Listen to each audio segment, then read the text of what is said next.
What's going on, everyone? I'm Travis Brown with the Eagle. We're here for either a second segment of the My Aggie Nation podcast, another Aggie Sports Zoom hangout. I'm here with Alex Miller of the Eagle, Robert Cessna of the Eagle, and our special guest today is Brian Howell of the Boulder Daily Camera. He covers Colorado up there, A&M's opponent this weekend. Brian, how you doing? I'm good. How are you guys? Thanks for having me on. Doing well, doing well. Well, let's just start off. What are the biggest storylines? What are the things that you're focusing in on coming into this game this weekend with Texas A&M as far as the Buffaloes go? Well, first thing is whether they can hang with A&M. This is a program that's obviously building at Colorado, and they're not quite at the level that A&M is at right now. And so the big question mark is, whether they can hang with them or not. And, to do that, can they handle the Aggies in the trenches? Can they run the football? Can they stop the run? And I think those are two of the big questions to be answered. And if they can do those things, they can play in this game and maybe win this game. I was wondering, what did you take from Colorado's win last week? A lot of times, like A&M play Kent State, what do you get out of it? Being a beat writer, what did you like? What concerns do you have moving forward for Buffalo from that game? Yeah, it's interesting because it's a 28-point win, and there's still a lot of complaints about it because it's an FCS team. It's a kind of a lower level Big Sky team, but you look around the country and see Washington loses to Montana.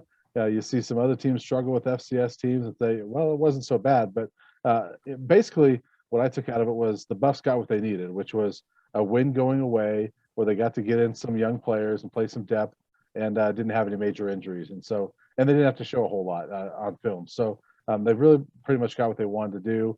A lot of discipline problems, 12 penalties, a lot of unsportsmanlike conduct penalties that need to get cleaned up. And, the quarterback, Brendan Lewis, played his first start and was a little, he was okay. It wasn't great, and they needed to be better. So lots of things to take from it, but really it was just get out of there with a win and move on to A&M. They have a lot of guys reading some of your stuff.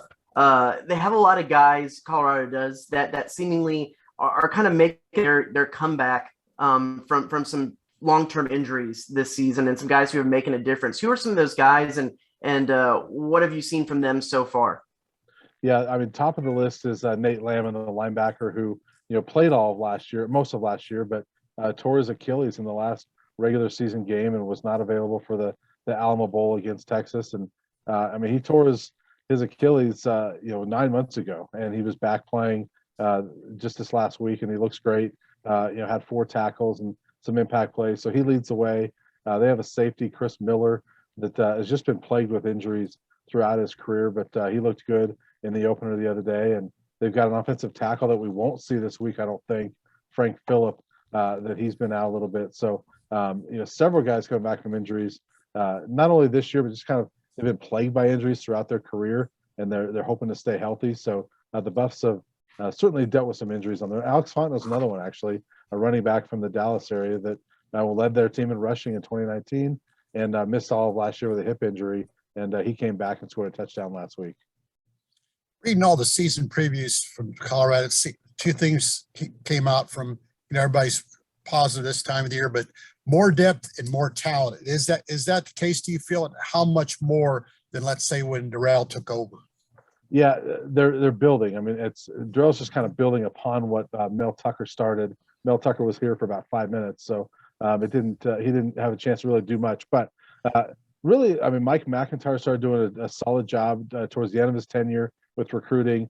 Mel Tucker took that to another level, and Darrell's kind of building upon that. And this team is so much deeper than it was, 6-7 years ago when they were just starting out in the Pac-12. It's a lot deeper, but they still got a long ways to go. The talent level is not quite what it is, like we saw in the Alamo Bowl against Texas. It's not going to be the same as it's going to be this week with A&M. So they're still building, but it is much better.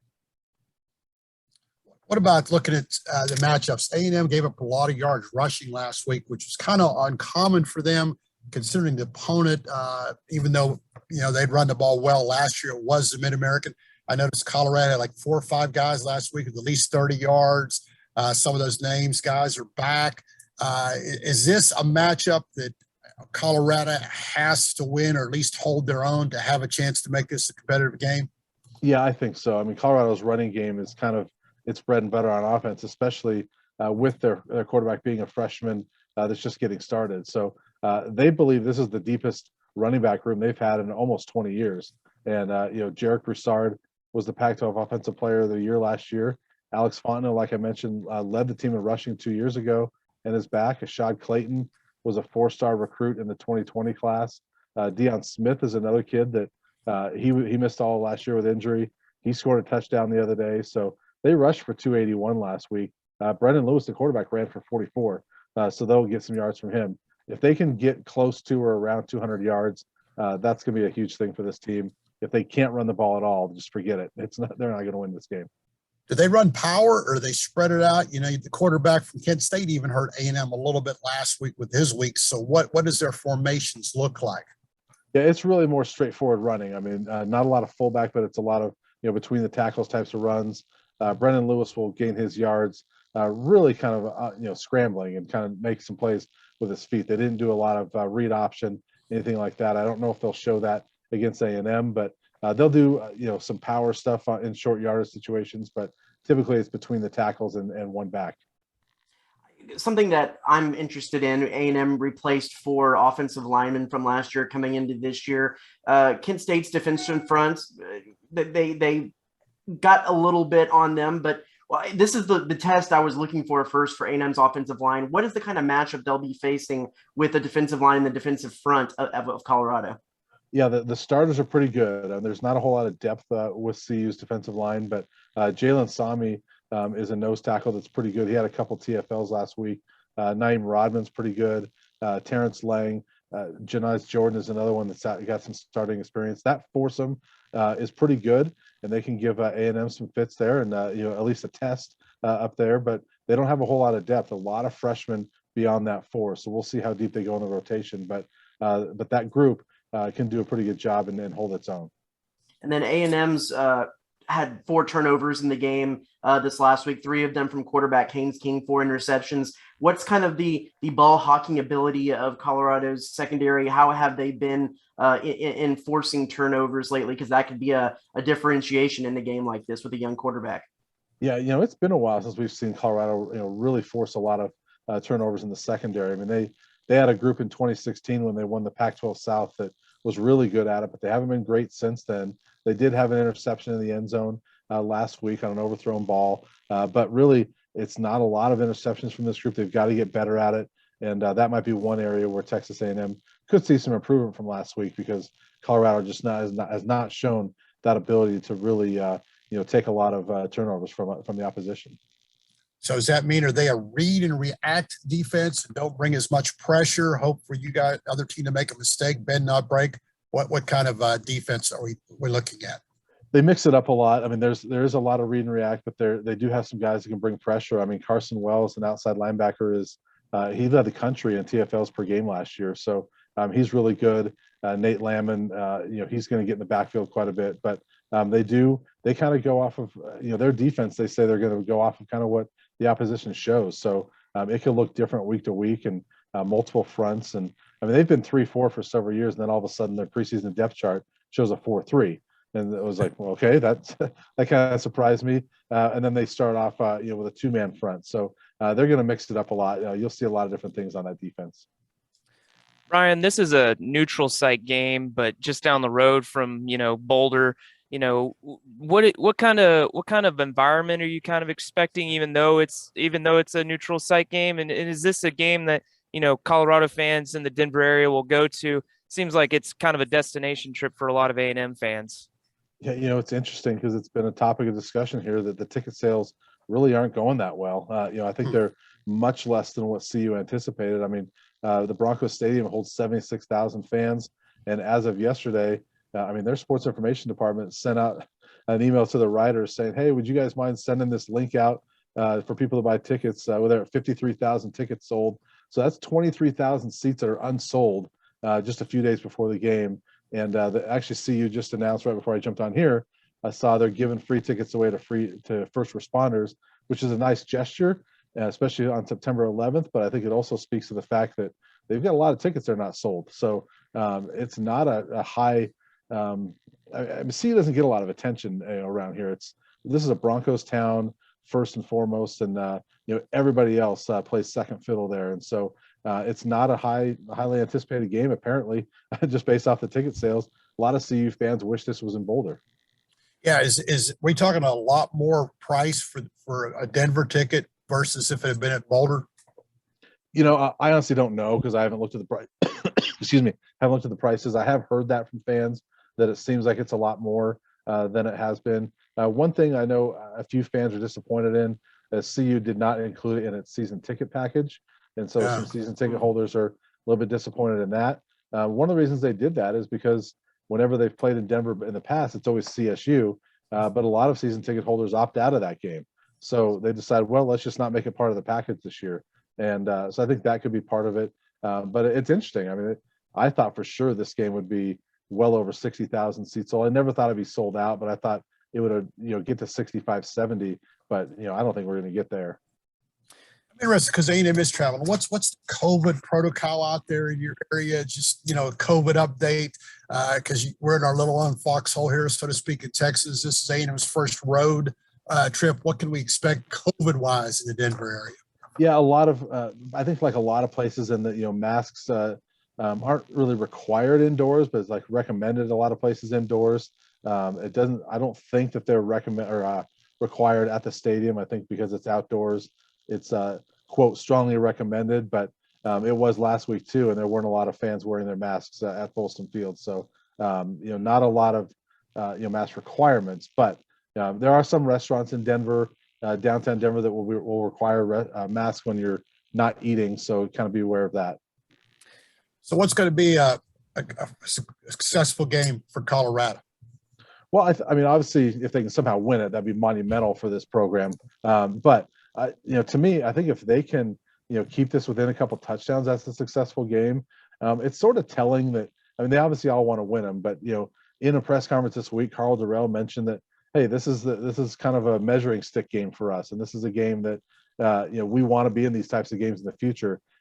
That's kind of saying to me, we know we're not at that level yet, but we want to at least hold our own and prove that we can maybe get there at some point. So I think the Buffs are realistic, and they won't come out and say it. I think they're realistic in that they're not at A&M's level, but sometimes teams pull upsets, and I think that if the ball goes the right way, they can get some turnovers, they can pull an upset. They're capable of doing it. I just think straight up that that A&M's on a different level than they are.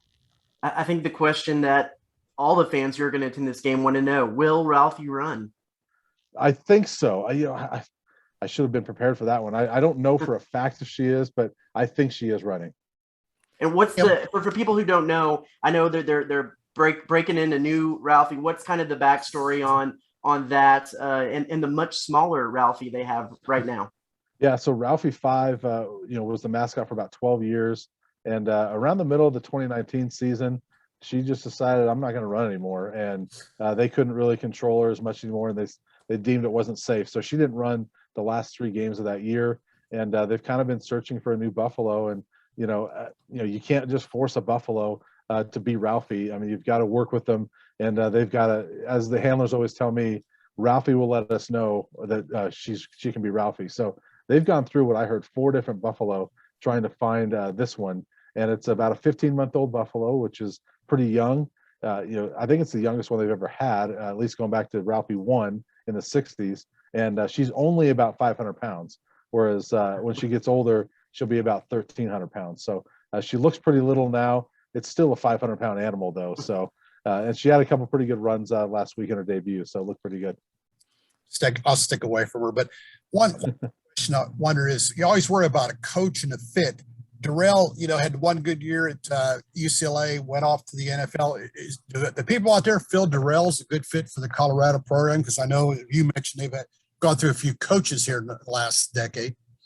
Yeah, initially there was a lot of, who is this guy? I mean, CU fans knew of him because he had been with the Broncos. He had been an assistant with CU before, but it was really shocking that when his name came up, he was not on anybody's radar during that job search until we found out he was the guy, and it was like, whoa, okay. So initially it was kind of a weird one, but he did go to 5 bowls in 5 years at UCLA. He's now gone to 1 bowl in 1 year at CU. So he's taken teams to bowl games every year of his career in college. So give him credit for that. He has really the fan or the players have really taken to him, really bought into him. And because of that, I think the fans have bought into him and they're really behind him. So I think they're much more on board with Darrell than maybe they were 18 months ago when he got hired. Brian, I'm a big food guy. That's kind of my bit here on the show. Where are maybe a couple of can't miss places in Denver for A&M fans traveling to the game and us too? Yeah, You well, you can eat with Ralphie. yeah, eat with Ralphie. It's funny because I live outside of Denver, so people always ask me this stuff, and I'm never prepared for it because I don't eat in Denver very often. However, there is a place I'm going to plug this one.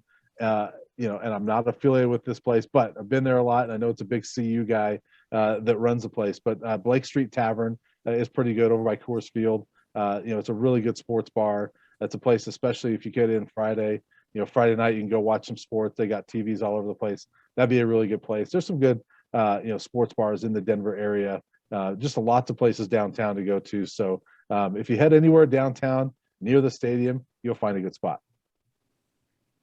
Cease, you got anything else? I think he did a pretty good job there. I mean, let's go with usually the question you close out with. What are some of the keys to the game for Colorado to be able to have a successful day? Yeah, you got to run the football. They have to run the football. If they don't, they're in trouble.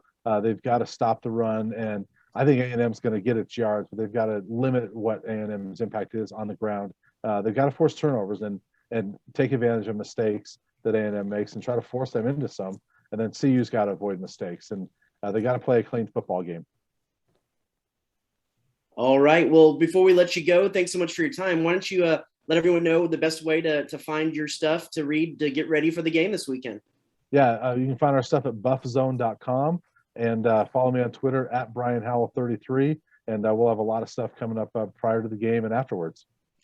That is Brian Howell of the Boulder Daily Camera. Thanks so much for joining us. And thank you all for watching this video and also the My Aggie Nation podcast. For Alex Miller, Robert Sesta, I'm Travis Brown, and we'll see you next week.